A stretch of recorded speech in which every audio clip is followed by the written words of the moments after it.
बरसातों में टूट जाएगा। उसे घर बदल लेना चाहिए, इससे पहले कि उसके अंडे बाहर आ जाएं।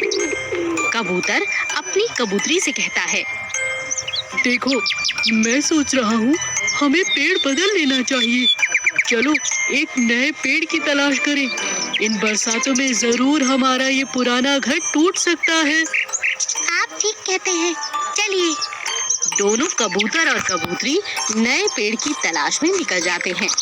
उन्हें एक बहुत ही खूबसूरत सुनहरे रंग का पेड़ नजर आता है। कबूतरी कबूतर से कहती है, इस पेड़ को देखकर तो मैं आकर्षित हो गई हूँ। क्यों ना हम यहीं पर अपना घर बना लें। मगर मुझे तो ये कोई जादुई पेड़ मालूम होता है। इस तरह के सुनहरे पत्ते मैंने आज तक नहीं देखे। क्या कहा? जादुई पेड़? क्या सच में जादुई पेड़ भी होते हैं? हाँ हाँ, होते हैं। अरे नहीं होते, चलो ना यहीं घर बना लेते हैं। कबूतरी के बहुत जिद करने पर दोनों वहीं पर घर बना लेते हैं। कुछ दिनों के बाद उनके अंडे हो जाते हैं, लेकिन अंडे जहाँ होते हैं वहीं चिपक जाते हैं, वहाँ से हिलने का नाम ही नहीं लेते। इस बात का शक अब कबूतरी को होने लगता है कि सच में वो पेड़ जादुई है। वो कबूतर से कहती है, कितने हफ्ते हो गए हमारे अंडों को निकले, मगर हमारे अंडे जरा से हिलते भी नहीं। मुझे तो शक है तुम्हारी बात सच है, ये पेड़ जादुई है। क्या कहा? अब दोनों बहुत हैरान और परेशान हो जाते हैं। रोने की आवश्यकता नहीं है। क्या? क्या? कौन बोला? हाँ, मैं जादुई हूँ और मैं ऐसे ही जादुई नहीं हुआ। जादुई तो देखने से लगता हूँ, असल में मैं श्रापित हूँ। आज तुम दोनों के यहाँ होने से मुझे श्राप से मुक्ति मिली है। तुम्हारे अंडे मुझसे चिपक नहीं गए हैं, ये तो मुझे मेरे इस श्राप से मुक्त कराने में मदद कर रहे हैं। कल सुबह मैं अपनी पुरानी अवस्था में आ जाऊंगा और तुम्हारे अंडों से चूजे निकल आएंगे। सच में? हाँ, मैं तुम दोनों का आभारी हूँ। ठीक है, मुझे आपकी बात पर विश्वास है।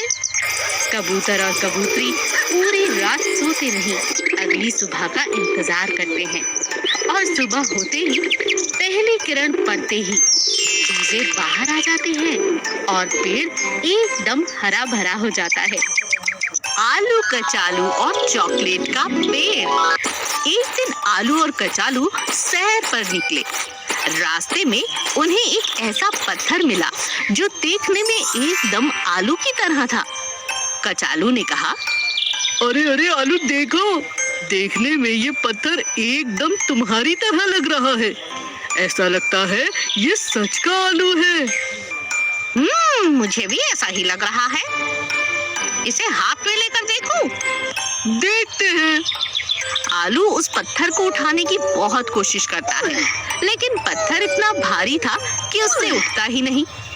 तब दोनों मिलकर, आलू और कचालू मिलकर उसे उठाने लगते हैं। उठा के जैसे ही वो उस पत्थर को पलटते हैं, अचानक वहाँ से एक बड़ा सा पेड़ निकल आता है। ये क्या? अरे ये तो पेड़ है। देखो देखो, इस पे चॉकलेट लगी हुई है। चॉकलेट? दोनों हैरान रह जाते हैं। वो पेड़ कोई मामूली आम पेड़ नहीं था, उसके ऊपर तरह तरह की टॉफियां, लॉलीपॉप और चॉकलेट लगी हुई थी। तभी आलू को एक बात याद आती है और वो कचालू से कहता है, यार, मेरे मन में एक बात आई है। जानते हो, बचपन से मेरा एक सपना था, जैसे शहर और गांव के बच्चे वो बहुत सारी टॉफियां, चॉकलेट खाते हैं ना, काश हमें भी मिले और हमारे पास भी ऐसा पेड़ हो। मैंने सपने में कल ऐसा ही पेड़ देखा था। मुझे क्या मालूम था आज ये जादुई पेड़ हमें मिल जाएगा। क्या कहा? ऐसा है?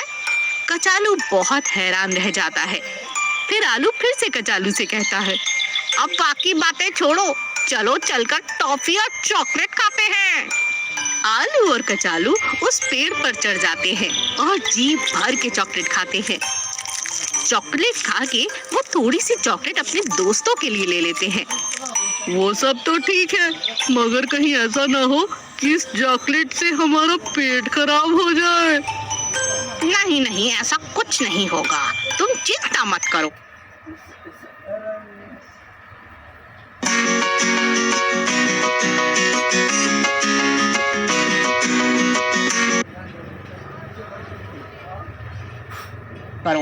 अब नीचे उतर जाते हैं।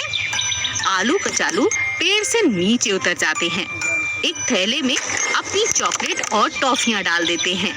लेकिन थोड़ी देर बाद जब वो पलटकर देखते हैं तो वहाँ पर जादुई पेड़ था ही नहीं। दोनों एकदम हैरान रह जाते हैं। अरे ये क्या हुआ? कहाँ गया वो पेड़? दोनों ये चमत्कार देखकर हैरान रह जाते हैं और एक दूसरे की शक्ल निहारते रह जाते हैं। तब आलू कचालू से कहता है, ये तो ठीक मेरे सपने की तरह गायब हो गया। अब तो जल्दी से घर चलो कचालू, डर लग रहा है। दोनों डर के मारे अपने घर जाते हैं और घर जाकर मजे से चॉकलेट खाते हैं। प्याज की खेती। राघव हर साल अपने खेतों में सिर्फ और सिर्फ प्याज की खेती किया करता था।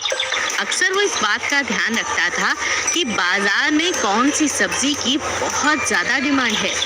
अक्सर उसी सब्जी का वो खेती किया करता था। प्याज की हमेशा ही बाजार में अच्छी डिमांड रहती थी, इसीलिए वो ज्यादातर प्याज ही बोता था। एक साल प्याज के दाम आसमान छूने लगे थे। राघव की पत्नी ने उससे कहा, अजी सुनते हो, बीज डालने का समय हो गया है। पूरे गांव ने बीज डाल भी दिए और आप अभी तक बाजार से बीज लेकर भी नहीं आए हो। बात क्या है? अरे तुम तो नाराज हो जाती हो। आज वहीं जाने का मेरा प्रोग्राम है। मैं शहर जाकर बीज लेकर आता हूँ और उसी दुकान से लाऊंगा जहाँ से हमेशा से लाता हूँ। मुनाफा तो बिल्कुल निश्चित रूप से होगा। राघव शहर उसी दुकान पर जाता है जहाँ से वो हर साल बीज लेकर आया करता था। लेकिन इस साल वो दुकान बंद थी।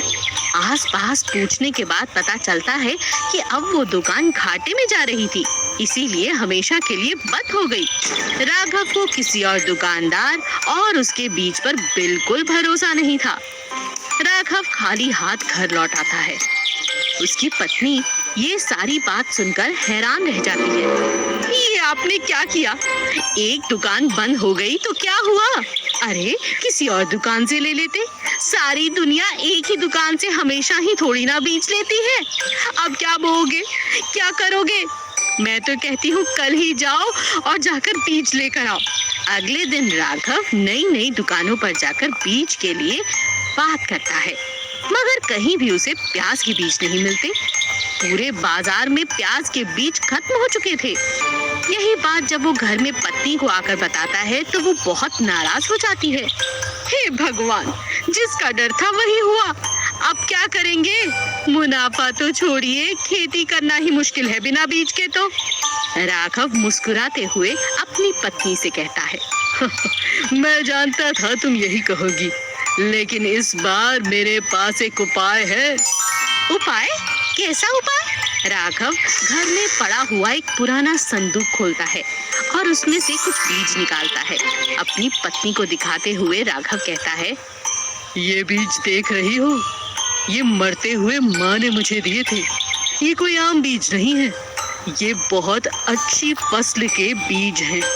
माँ ने कहा था, कभी किसी मौसम में अगर ऐसा हो कि बीज न मिले तो इन बीजों को खेतों में डालकर गुजारा कर लेना।